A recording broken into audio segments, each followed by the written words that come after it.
श्रीगणेशाय नमः। अथ श्रीगणपति अथर्वशीर्षं यं नत्वा मुनयः सर्वे निर्विघ्नं यान्ति तत्पदं गणेशोपनिषद्वेद्यं तद्ब्रह्मैवास्मि सर्वगम्। ॐ भद्रं कर्णेभिः शृणुयामद्देवाः भद्रं पश्येमाक्षभिर्यजत्राः स्थिरैरङ्गैः तुष्टुवागुंसस्तनूभिर्वशे महि देवहितं जदायुः। स्वस्ति न इन्द्रो वृद्धस्रवाः स्वस्ति नः पूषा विश्ववेदाः स्वस्ति नस्तार्क्ष्यो अरिष्टनेमिः स्वस्ति नो बृहस्पतिर्दधातु।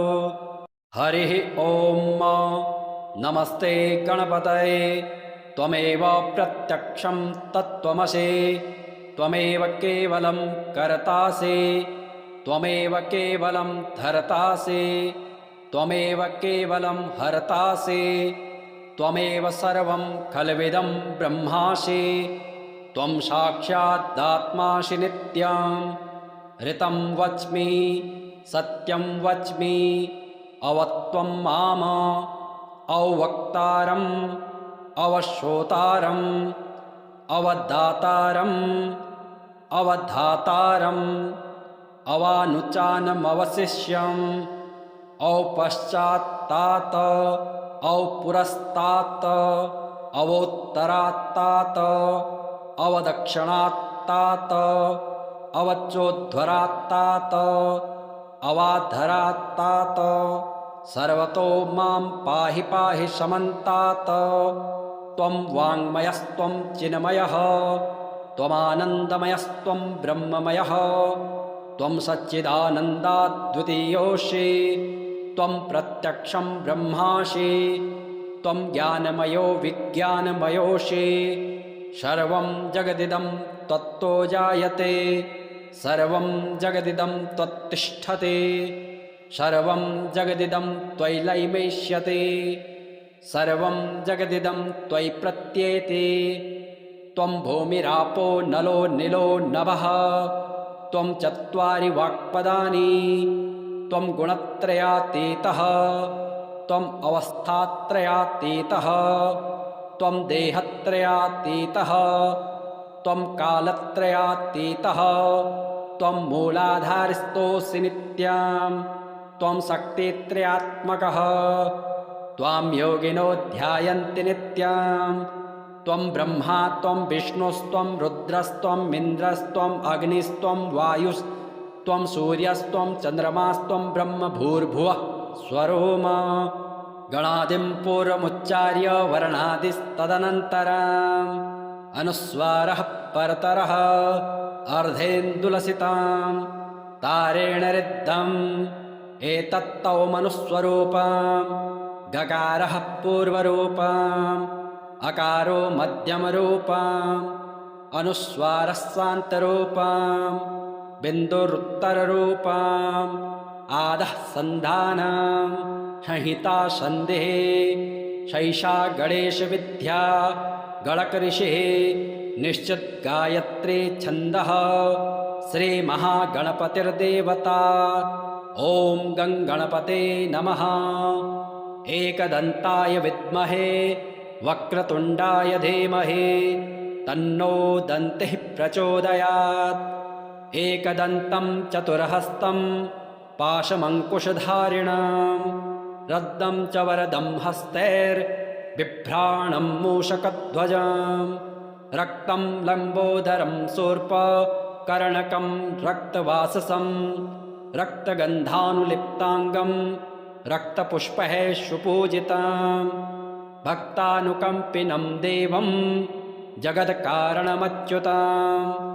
आविर्भूतं च सृष्ट्यादौ प्रकृतेः पुरुषात् परम्। एवं ध्यायति यो नित्यं स योगी योगिनां वरः। नमो व्रातपतये नमो गणपतये नमः प्रमथपतये नमस्तेऽस्तु लम्बोदराय एकदन्ताय विघ्नविनाशिने शिवसुताय श्रीवरदमूर्तये नमः। अस्य श्री ऋणमोचन महागणपतिस्तोत्रस्य शुक्राचार्य ऋषिः अनुष्टुप् छन्दः श्रीरणमोचक महागणपतिर्देवता। मम ऋणमोचन महागणपतिप्रसाद सिद्ध्यर्थे पाठे विनियोगः। ध्यानं रक्तांगं रक्तवस्त्रं सितकुसुमगणैः पूजितं रक्तगन्धे क्षीराब्धौ रत्नपीठे सुरतरुविमले रत्नसिंहासनस्थं दोर्भिः पाशाङ्कुशेष्टाभयधरमतुलं चन्द्रमौलिं त्रिनेत्रं ध्यायेत् शान्त्यर्थमीशं गणपतिममलं श्रीसमेतं प्रसन्नं।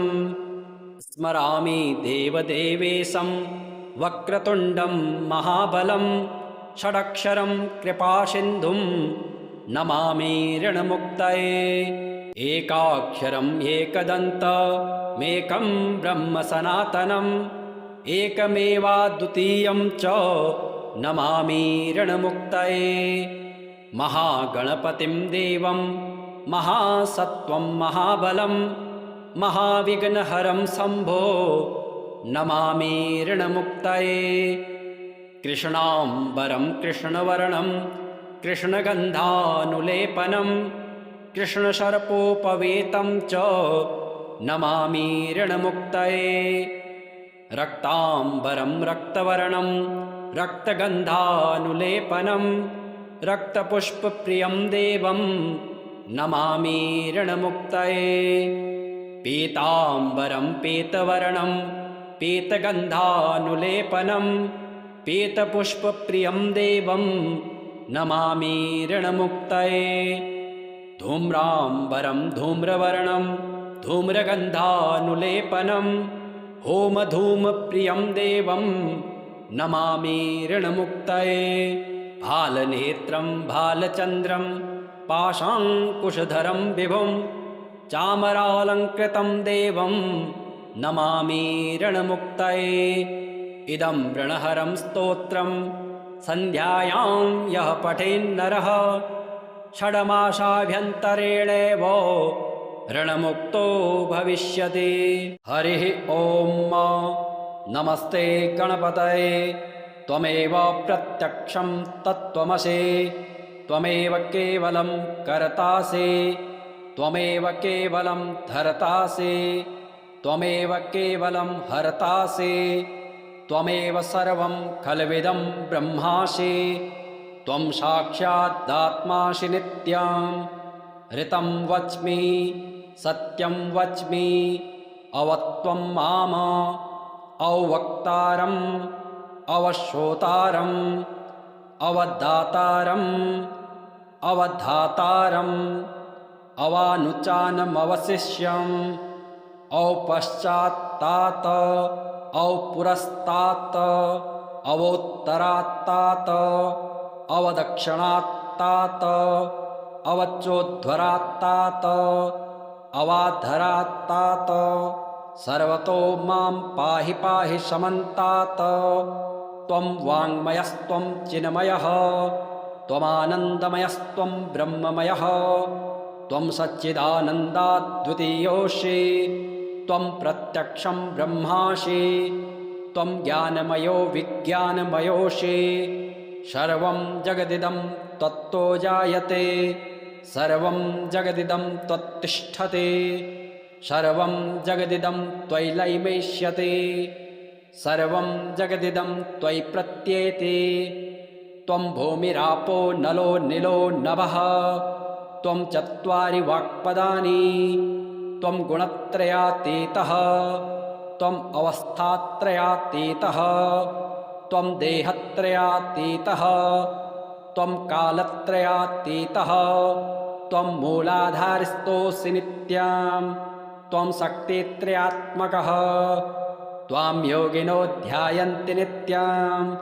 त्वं ब्रह्मा त्वं विष्णुस्त्वं रुद्रस्त्वम् इन्द्रस्त्वम् अग्निस्त्वं वायुस्त्वं सूर्यस्त्वं चन्द्रमास्त्वं ब्रह्म भूर्भुवः स्वरोम गणादिं पूर्वमुच्चार्य वर्णादिस्तदनन्तरम् अनुस्वारः परतरः अर्धेन्दुलसितां तारेण रिद्धम् एतत्तौ मनुस्वरूपम् गकारः पूर्वरूपम् अकारो मध्यमरूपम् अनुस्वारः स्वान्तरूपम् बिन्दुरुत्तररूपम् आदः सन्धानं संहिता सन्धिः शैषा गणेशविद्या गणकऋषिः निश्चित गायत्री छन्दः श्रीमहागणपतिर्देवता। ॐ गङ्गणपते नमः। एकदन्ताय विद्महे वक्रतुण्डाय धीमहि तन्नो दन्तिः प्रचोदयात्।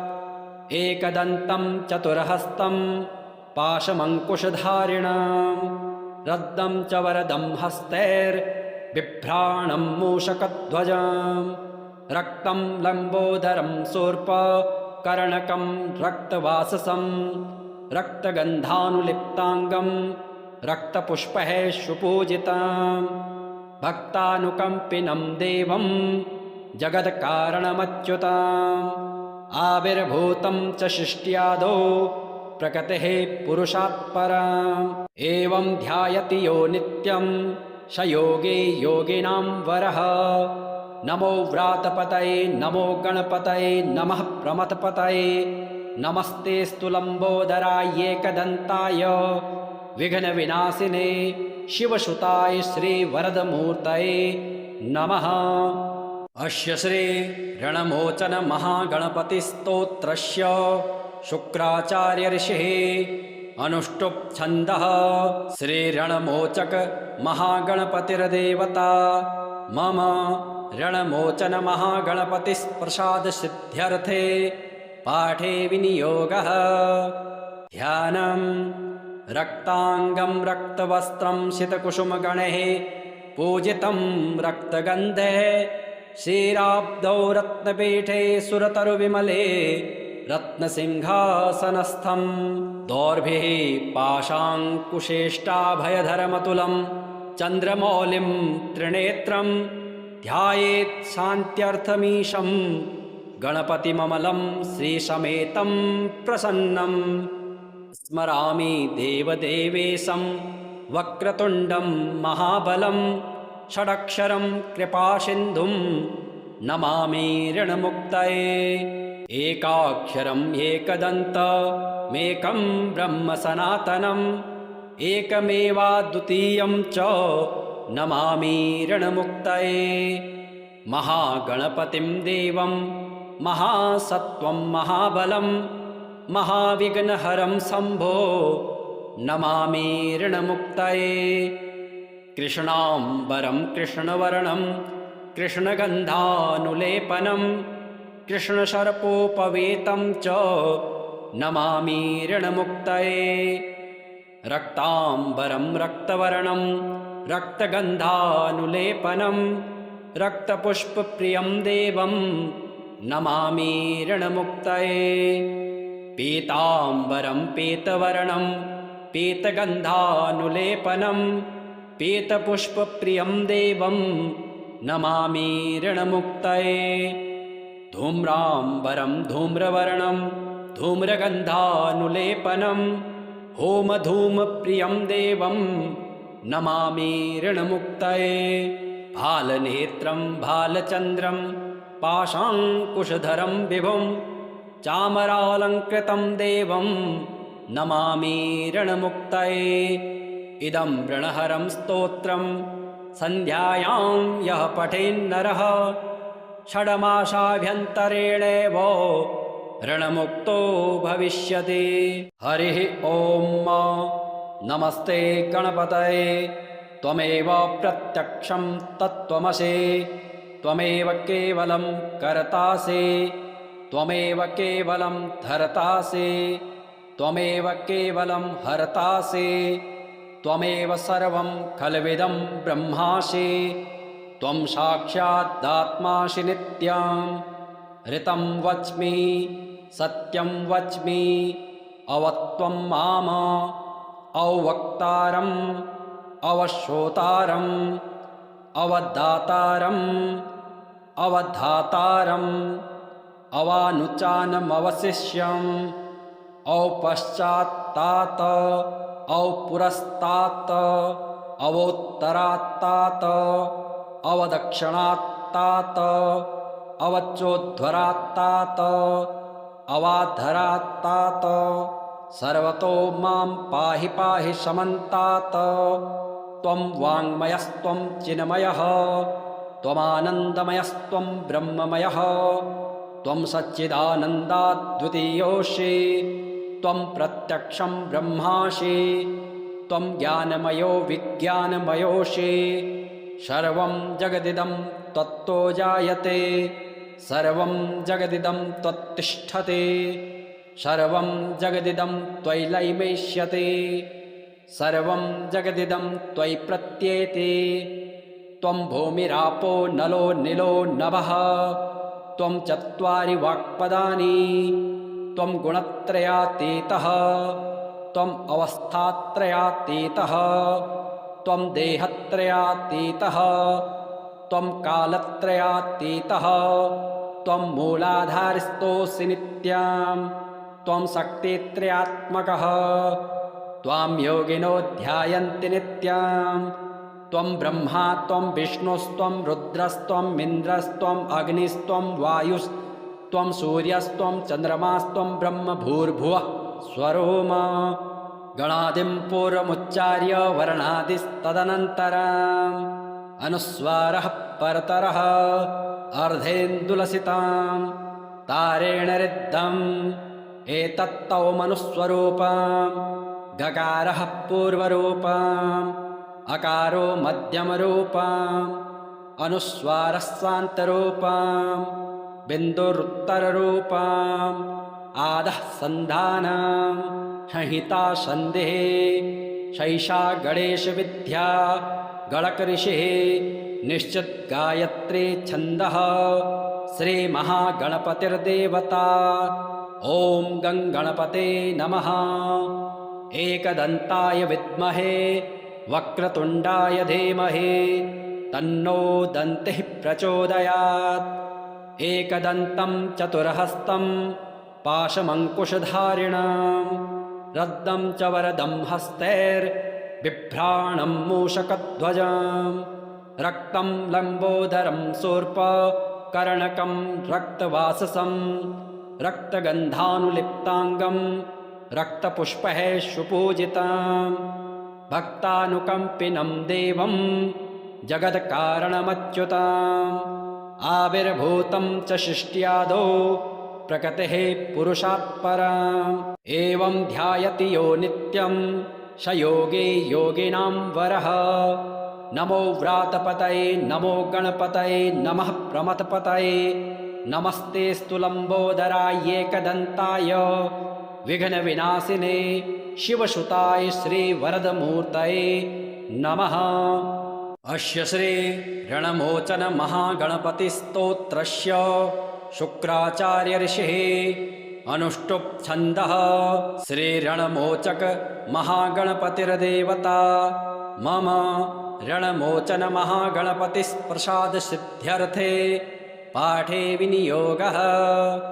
ध्यानं रक्ताङ्गं रक्तवस्त्रं सितकुसुमगणैः पूजितं रक्तगन्धे क्षीराब्धौ रत्नपीठे सुरतरुविमले रत्नसिंहासनस्थं दोर्भिः पाशाङ्कुशेष्टाभयधरमतुलं चन्द्रमौलिं त्रिनेत्रं ध्यायेत् शान्त्यर्थमीशं गणपतिममलं श्रीसमेतं प्रसन्नं स्मरामि देवदेवेशं वक्रतुण्डं महाबलं षडक्षरं कृपासिन्धुं नमामि ऋणमुक्तये एकाक्षरम् एकदन्तमेकं ब्रह्म सनातनम् एकमेवाद्वितीयं च नमामि ऋणमुक्तये महागणपतिं देवं महासत्त्वं महाबलं महाविघ्नहरं शम्भो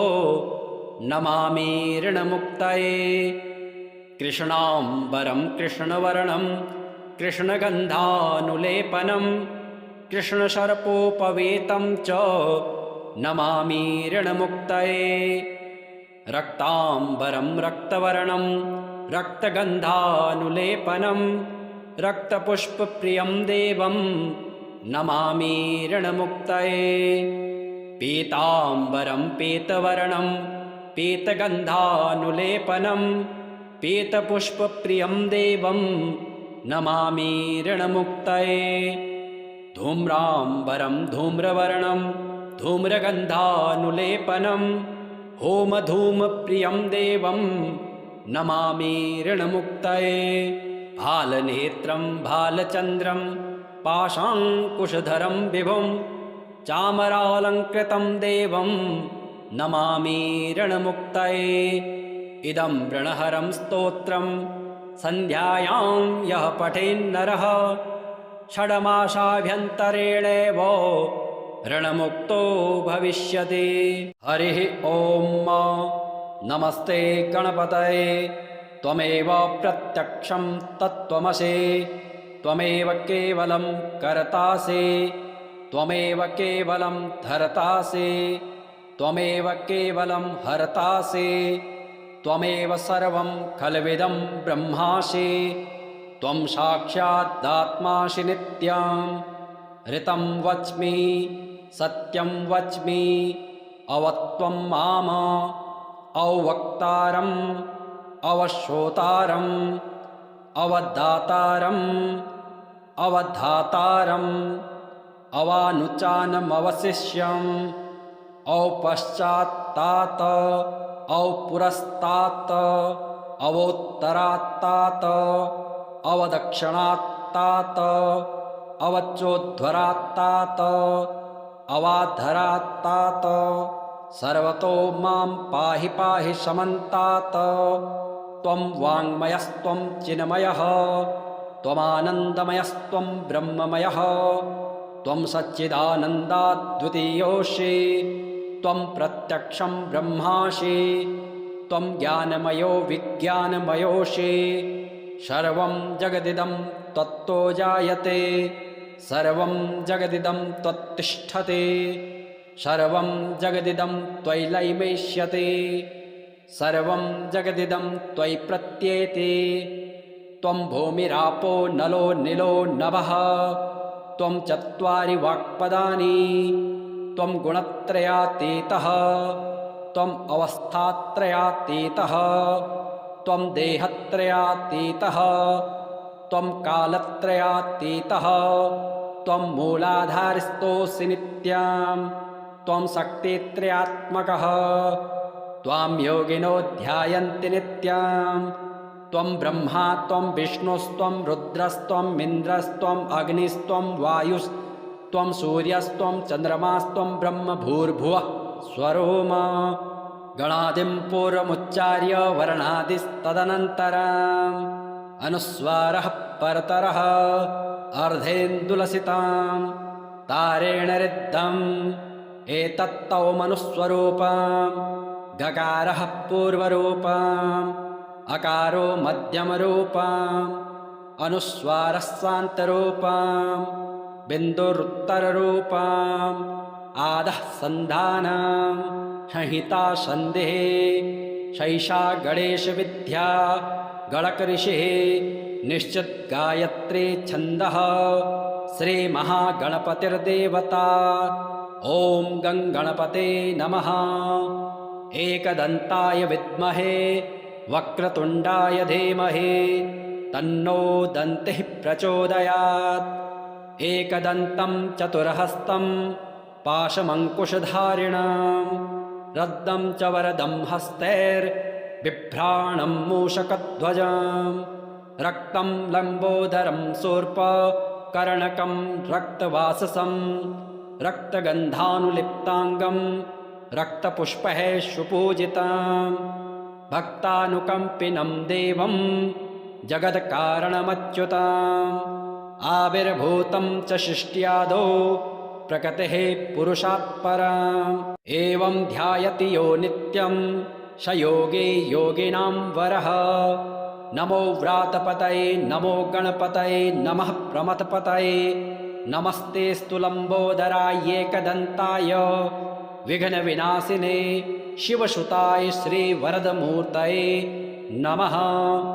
अस्य श्री ऋणमोचन महागणपतिस्तोत्रस्य शुक्राचार्य ऋषिः अनुष्टुप् छन्दः श्रीरणमोचक महागणपतिर्देवता मम ऋणमोचन महागणपतिप्रसाद सिद्ध्यर्थे पाठे विनियोगः। ध्यानं रक्तांगं रक्तवस्त्रं सितकुसुमगणैः पूजितं रक्तगन्धे क्षीराब्धौ रत्नपीठे सुरतरुविमले रत्नसिंहासनस्थं दोर्भिः पाशाङ्कुशेष्टाभयधरमतुलं चन्द्रमौलिं त्रिनेत्रं ध्यायेत् शान्त्यर्थमीशं गणपतिममलं श्रीसमेतं प्रसन्नं स्मरामि देवदेवेशं वक्रतुण्डं महाबलं षडक्षरं कृपासिन्धुं नमामि ऋणमुक्तये एकाक्षरम् एकदन्तमेकं ब्रह्म सनातनम् एकमेवाद्वितीयं च नमामि ऋणमुक्तये महागणपतिं देवं महासत्त्वं महाबलं महाविघ्नहरं शम्भो नमामि ऋणमुक्तये कृष्णाम्बरं कृष्णवर्णं कृष्णगन्धानुलेपनं कृष्णसर्पोपवेतं च नमामि ऋणमुक्तये रक्ताम्बरं रक्तवर्णं रक्तगन्धानुलेपनं रक्तपुष्पप्रियं देवं नमामि ऋणमुक्तये पीताम्बरं पीतवर्णं पीतगन्धानुलेपनं पीतपुष्पप्रियं देवं नमामि ऋणमुक्तये धूम्राम्बरं धूम्रवर्णं धूम्रगन्धानुलेपनं होमधूमप्रियं देवं नमामि ऋणमुक्तये भालनेत्रं भालचन्द्रं पाशाङ्कुशधरं विभुं चामरालङ्कृतं देवं नमामि ऋणमुक्तये इदं ऋणहरं स्तोत्रं सन्ध्यायां यः पठेन्नरः षड्मासाभ्यन्तरेणैव ऋणमुक्तो भविष्यति।